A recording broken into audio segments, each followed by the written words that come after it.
Good morning mga followers.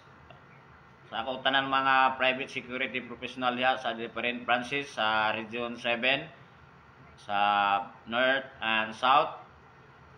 Please be reminded nga karong Saturday, June 7, 2025, nata diha kara magkandakta og monthly permission diha sa Hall of Justice Lapu-Lapu branch. So I'll be there. Ako mga private security professional dyan. So monthly permission po tayo. So the Redeemer Security Agency sa entire Region 7, sa lahat ng mga kliyente po namin dito. So bilang isang operasyon para mapanatili mas snappy yung mga personnel namin, so may monthly permission kami ginagawa sa different branches, cliente. So usbo na ako'y monthly permission diha sa Hall of Justice Lapu-Lapu Saturday, June 7, 2025, 6 AM in the morning. So makaabot uptil ang first shift, second shift, and graveyard. So I'll be there. After that, the next is Cebu City area sa Dino Finance Corporation sa May Puente. So kita-kita ta diha mga personnel nako diha sa Dino Finance Corporation sa ang Redeemer Operation Cebu. Naagitay monthly permission that is mandated to our security operation. The owner from instructed from retired General Pedro Merced from main office.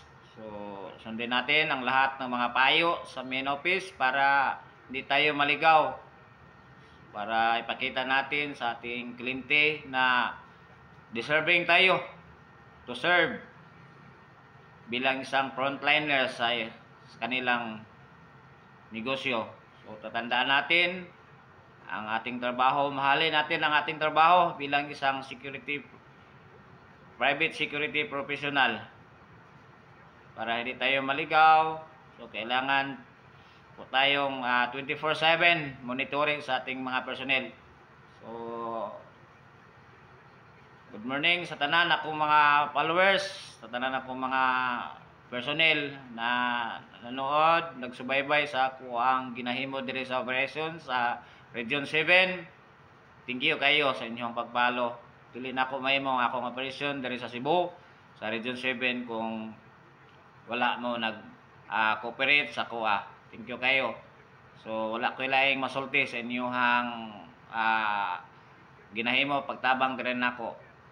So thank you kayo sa inyong pagpalo sa ako ang mga instruction. My instruction is galing from main office para sa ato ang kayuhan sa ato ang operation. So ganun lang, gagawin natin ang trabaho natin, isa-isip, isa-dibdib, mahalin natin ang trabaho. So sundin natin ang 11 General Order, Code of Ethics, Code of Conduct. So research and establish and kaning nyo, basa-basahin lang ninyo ang yan na mga palatandaan sa bilang isang private security professional. So mahalin natin ang ating trabaho, lalo na sa ato ang pamilya. So bilang isang officer, so sundin po natin ang lahat ng mandate sa susya. Yun lang para hindi tayo maligaw. Alright, good morning.